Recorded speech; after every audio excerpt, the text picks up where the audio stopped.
દીકરા લગન બગન આવ્યું હોય અને પૈસા પૈસા હોય નહીં અને મા બાપ બે ચિંતા કરતા હોય, અઠવાડિયું બાકી રહ્યું, સારું ચોથી લાવીશું, શું કરીશું, કઈ ગીરે મૂકવા જેવું નહીં, કોણ હાલશે શું છે? અને અચાનક જ કોઈ માણસ ઉભો થાય અને કહે લો ભાઈ 5 લાખ તમે તમારા લગન પતાવી દો ભાઈ, મને શાંતિથી આવજો તમારે જયારે આવતા.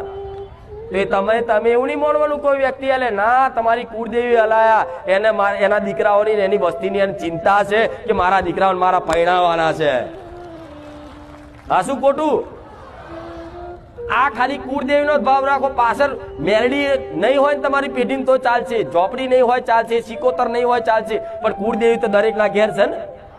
તો જે છે એની કદર કરો ને તાર, પછી પાછળની માતાઓ ફરી ખોરવા નીકળો.